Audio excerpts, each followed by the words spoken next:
Hello, everyone. Welcome back to Astronomy on Tap. So last week we talked about exoplanets, which is a very hot topic right now in astronomy. And for a very hot day in London, we're returning to that topic. And hopefully we will talk about maybe worlds that are a bit more hospitable than London at the moment. And tonight we have the pleasure to welcome a lead author of a recent study that made the news in 2019 about water that was discovered on an exoplanet. So if you haven't watched how to discover exoplanets, you can go back to last week's video after this one, of course. This is live. But of course, tonight we will really talk about once you get the data, once you've built your telescope, as Clark was telling us last week, how do you analyze the data and how can you tell if there is water in a planet? And Chiara will now present the speaker, Chiara. Hi, everyone. Yep, our speaker today is Dr. Angelos Tsiaras. Hi, Angelos, welcome. He's a research fellow at UCL, and he, as Roman said, is working on exoplanets, but is also doing many outreach activities. But in particular, I would like to mention a program which involves amateur astronomers. I'm sure there may be some amateur astronomers in the audience today, and therefore they may be interested in this program. So Angelos, if you want to mention something and tell us about it. Good evening, everyone, and thank you for inviting me to be here with you today. This is one of the quite a few activities that we try to do, and it's my pleasure always to work with people outside academia. Exoplanets, it's a very new field and growing very fast, but it's still one of the fields where amateur astronomers and very small telescopes can actually contribute to the science directly. And for this reason, we are running a program to follow up planets that are discovered, as probably discussed last week. But after discovery, that's not enough. We want to learn more, and this is what we're going to discuss also today. And in this effort, small telescopes can help as well. So if you're an amateur and you have a telescope and a CCD camera, you can find us at exoclock.space and help us find where are the planets at the moment. Fantastic. Yeah, thank you, Angelo. So in case you're interested, you can check the website and contact Angelos for more information. Yeah, thank you.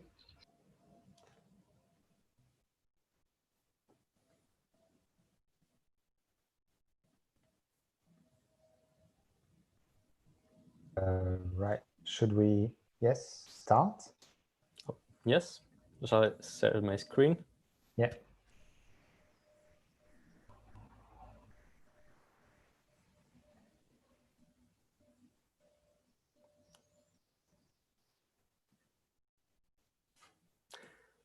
All right. So today we're going to discuss about exoplanets, of course, and in particular about atmospheres of exoplanets. Since the last, in the last 10 years, we have focused not only on finding new planets, well, there are quite many at the moment, but also in trying to looking into them in more details. So back in the 90s, these were all the planets we knew. Okay, Pluto has been is not a planet at the moment, but these were all the planets that we knew. A very small number, and of course you can see the two different kinds of planets, the gaseous ones and the rocky ones. But that was it. Today we know more than 4,000 exoplanets which are outside our solar system, and this is why we call them exoplanets, in case you don't know what the term means. So more than 4,000 I said, but they're not all the same. Some of them are smaller, some of them are larger. Here we can see that most of the planets that we do find are in between what the size of the Earth and Neptune. There is a term we call them super Earths. That's because they're larger than Earth. But in fact, we are not really sure what they are. And the more we find, the more we learn about them. But it's for sure that they are the most common in the galaxy. And there are many out there to be found. Of course, there are other planets that are like Jupiter, much larger and made out of gas. Some of them are very close to their stars, so they are extremely hot. We call them hot Jupiters. But the more we find, the more we start having new questions. And these questions are about the nature of the planet. So what are they made of, for example? The Earth and, of course, Jupiter, for example, they're so different from each other because they're made of different things and they are different sizes, different distances from the sun. Also, we may ask, what's the weather there? Here, the solar system, we have, for example, Earth and Venus, that are two planets with almost similar sizes, but two completely different worlds. And why are they so different? What makes them so different? And of course, one very important question that, however, I think that it will take us a very long time to answer is whether they are habitable or not. So today, we're going to talk about an interesting planet. It's called K218b. Yes, I know the names of the planets are a bit weird. They are named out of the missions that discovered them. So K218b was discovered back in 2015 by the Kepler spacecraft. It was a spacecraft built to particularly look for exoplanets. And at the moment, it has delivered thousands of new exoplanets. As part of its second mission, called K2, it found this interesting planet, which is only 110 light years away. And it's located at the constellation of Leo, so somewhere there where the arrow points. So at the moment, I don't think it's very well visible. So the interesting thing, there are quite a few interesting things about this planet, but we can start about its size. So this planet is really not like the Earth because it is more than, actually 2.5 times the size of the Earth. It's much larger. And also in terms of weight, it weighs something between 8 and 9 times the mass of the Earth. So this is why it's within the category we call super Earths. Although the nature of these planets are not really very well known, as said before. So definitely it's not like the Earth. But it's very interesting because of its temperature. K218b orbits around a star which is much smaller than the sun. So if the sun is this large yellow star here with a temperature of very close to 6,000 Kelvin, K218b has much smaller size, so less than half. And this, of course, means that it's also very cool. It has a temperature of 3,500 Kelvin. So this, on one side, means that the space weather there may be quite worse because smaller stars are more active than the solar type stars. But the good thing is that what we call the habitable zone, so the good conditions for life around these stars are closer to the star. If we look here, we compare the distances between the planet and the star where the planet can be characterized as potentially habitable or belonging to the habitable zone. These terms are quite the same, but if you hear about habitable zone, doesn't mean that the planet is habitable. It means that it receives more or less the same radiation from its star as the Earth receives from the sun. So the green zone here means that this radiation is enough to maintain liquid water on the surface of a planet if it had a surface. And here is the Earth orbiting the sun in the green zone. Now, if the planet is very close to the star, then it becomes very hot, like here in the red zone.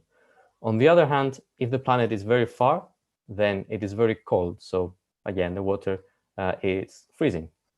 Now, for a cooler star, like the one at the bottom, you can see that the green zone is much closer to the star because the star is also much cooler.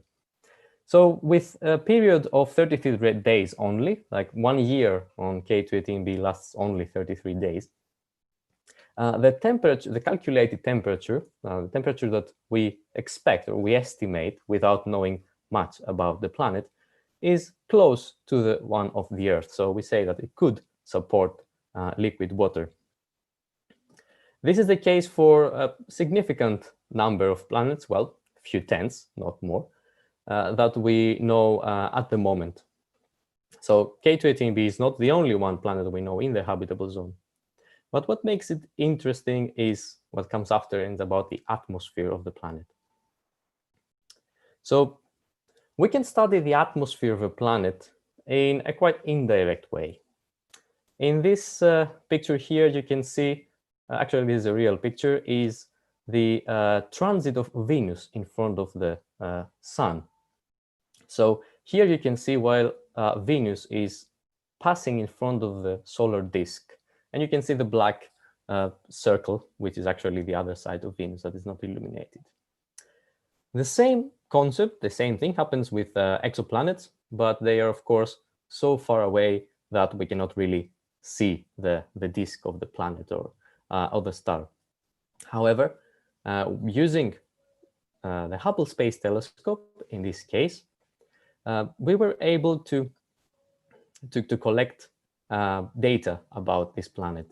And the interesting thing about this method, the transit method, is that if the planet has an atmosphere, there is a very small limb around the planet, which is the atmosphere. And some of the light goes through the atmosphere.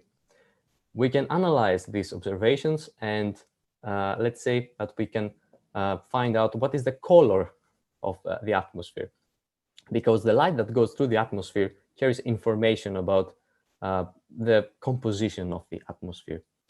It is something like, well, some analogy we usually say is like trying to detect, observing a fly that goes in front of a lamp in New York from London, and actually trying to see what colors are the wings of the fly. So this is a quite difficult observation, and this is why we need data from space, so that our own atmosphere does not ruin the observations. So in this case, in the case of K218b, we found water in the atmosphere of the planet. Now, again, this is not really the first time that we find water. Many of the exoplanets that have been observed with this particular method, the transit spectroscopy, as we call it, have water vapor in their atmospheres, especially the very large planets like the hot Jupiters. It is expected for them to have water, so it is not really the first time that this has been done. However, K218b is at the moment the smallest planet for which we have these observations, and we know that it hosts an atmosphere with water. So it's the only one at the moment that combines both the good temperature and the presence of water vapor in its atmosphere. Of course, I would like to say a bit more about the habitability, and it is something that is usually very extensively discussed. So what habitability means, and also in the title you can see habitable zone planet. Well, at the moment, the only habitable planet that we know is the Earth. And what makes Earth habitable is actually a quite long list of requirements. We can start, of course, from the estimated temperature for the surface, which is very good to have water. But then that's not the only thing. Of course, you would like to have an atmosphere that protects, for us at least, we protect the atmosphere, protect us from harsh radiation. And also in the atmosphere, we have everything we need to breathe. Apart from that, there is also water, because having a good temperature to support liquid water doesn't mean that indeed there is water. So we need to, you need to have water on the surface. So for example, Mars may, well, be at the edge of what we call the habitable zone, but at the moment there is no water on the surface of Mars, so it wouldn't qualify, at least based on this criteria. Of course, you need the existence of organic materials to build life as we know it, at least. A stable environment so that life can evolve throughout many thousands, billions of years. And the list is probably quite long. I'm not a biologist to explain everything, but these are some of them. So to find a really habitable planet, it will take very long time, and probably we will not be sure that the planet is habitable. Now for K218b, as we said, the estimated temperature is okay for liquid water. We now know that there is indeed an atmosphere. And in the atmosphere, we know that there is water vapor. So probably this makes it the best candidate that we have at the moment. But the list, as I said, is very long. And there are quite many other things that we don't know about the planet. And the planet is also extremely different from the Earth. So thinking about it as a second Earth is not correct at the moment. However, it is still very exciting because it is, as I said, the smallest planet that we have found so far.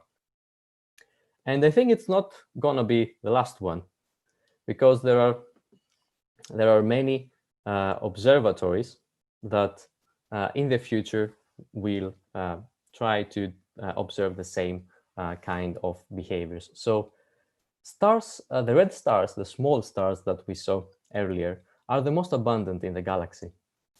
Combining this with the fact that the super-Earths are the most common planet in the galaxy, you can think that the combination of actually the existence of a planet similar to K218b is very possible. And the only thing that remains is for us to find it and characterize it. In the next decade, there will be, actually at the moment, there is another mission called the TESS from NASA, that it is finding thousands of more exoplanets and planets that are actually in our neighborhood. They're quite nearby. On top of this, there will be more missions like Plato from ESA and Cheops that will observe and find, characterize or find even more planets. So the numbers will go really, really high up in the next years. And after all this, there will be also another two very important missions called the James Webb Space Telescope from NASA and the Ariel mission from ESA that will be able to characterize the atmospheres of small planets. Ariel indeed will be a dedicated telescope to do so, and it will try to observe the atmospheres of thousands of planets. On the other hand, James Webb is going to be a very big telescope in space, so the very big size will give us the opportunity to observe even smaller planets. And why not planets like the very famous TRAPPIST-1 system, which are even smaller and much closer to the size of the Earth. So yeah, stay tuned, because things are evolving quite fast, and for sure in the next years you will probably hear more from us about other interesting exoplanets with water in their atmospheres. Why not? It's so common. I mean, water seems to be everywhere. It's a molecule that's easy to be formed. It can be found on asteroids, of course, and also in the outer solar system, probably everywhere that it can survive. So why not? I think that the future is bright. All right, thank you very much, Angelos. That's a very optimistic tone, I think. I mean, you know, if you compare to 10 years ago or 20 years ago, I think there's been a big shift into, you know, we're very cautious. We were not sure if Earth-sized planet existed, and now it's like, yeah, sure, water, easy. That's a very good comment, because actually 30 years ago, we had not found any exoplanets. So probably you should be very cautious saying that exoplanets exist. Of course, now, after so many discoveries, we are sure that exoplanets exist. And I must say, I don't think I mentioned it, but there are so many that we believe, actually from measurements, we see that there are probably as many planets in the galaxy as stars. So when you go out during the night and see a star, it probably has a planet going around it. Easy to think of it now, but 30 years ago, that was not really standard. And now 10 years ago, okay, we knew there were planets, but we had not really investigated their atmospheres. Now we are going a step further. So as you said, this is always because there are dedicated missions and telescopes that we're actually running after them. We are looking for them. We probably know now that they're there. Just need to build the telescopes and do observations. Right. Maybe if you can stop sharing your screen so that we yes, see everyone. Yes, Chiara, perhaps starting with I think there was a question about the website, right? Yeah, we have already a question, Angelos, about super Earths. So the question is, are these old gaseous planets that had their gas layer stripped away from like more massive objects, for example, a black hole, or are they something else? Oh, sorry, I didn't get it. Yes, so whether super Earths are actually just gaseous planets that had their gaseous layer stripped away from like more massive objects. Well, if we see a bit more carefully, we can at the moment we're finding two kinds of super Earths. Some of them seem to be smaller in size, and some others be larger in size. So for the larger ones, we believe that they still retain some of their initial gases, like hydrogen and helium, as they were formed. And for the others, that probably their atmospheres were stripped, as you said, away. So it's a kind of evolution. When a planet forms, of course, if it is close to its host star, it will start losing its atmosphere. The question is how much of the atmosphere is lost. If a lot of the atmosphere is lost, then it will end up probably as a more rocky planet with a smaller atmosphere. But if not, then it will be closer to well, not really gas giant, but with a significant amount of gases. So this is why sometimes, well, what we refer to them at the moment with a term mini Neptune. So if the planet has a lot of gas around it, then we don't really know if there is a surface or not, and we cannot really see it. And it is quite possible that there is no surface, so it's closer. It's actually closer to being a small version of a gaseous planet rather than a large version of a rocky planet. So I think there are both. Right. Thank you very much. That's a very good answer. Very extensive answer. I just want to check because some people were asking about the mission with for amateur astronomers for air. I mean, it's with aerial. So that's exoclock, right? Yes. Right. Okay. So I can post that website. Maybe you can say a word on why is it so important to have. So as I mentioned in the last slide, there are many missions planned to follow up exoplanets in the future. So to follow up a transiting planet, we need to know when it will be transiting, because we need to observe this specific event. Do not observe before or after, because we will just see the star, nothing else. So timing is quite critical. However, as soon as a planet is discovered, then if it is not observed again, we're not really sure when it will transit again if we try to observe it again in 10 years' time. And Ariel will fly in 10 years' time. So it's all about timing. And small telescopes can actually help us get the time correct. This is what we're trying to do here, to get support from actually any observer, including amateur observers, to collect data whenever is needed to actually reset the clock about a specific exoplanet and be prepared for the future missions with larger telescopes. Because you can understand that if you miss the target with a large telescope, it's not great. It's to observe on time. Many millions, billions mission. It's one of the largest of well, right? James Webb is billions, Ariel is millions. It's smaller, but yeah, they are quite expensive missions. Well, I think for the European Space Agency, it's one of the big ones, right? It's a medium class. Yeah, well, still, it's not, yeah, and so what's the more or less, how, I mean, how large does your telescope have to be to have, an exoplanet transit? Well, have interesting data.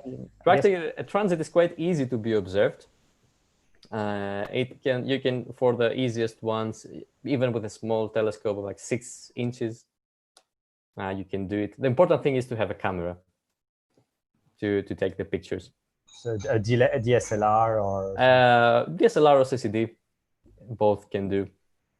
All right. Okay. 6 inches. That's not. I mean, no, but that's good to know. Well, the exoplanet transits were actually discovered with small telescopes, and from the very beginning, amateur astronomers were doing this work of following up the targets, because, as I said, it's quite easy to get the precision, the necessary precision, and you're saving a lot of time from big telescopes if it is just for timing in this case.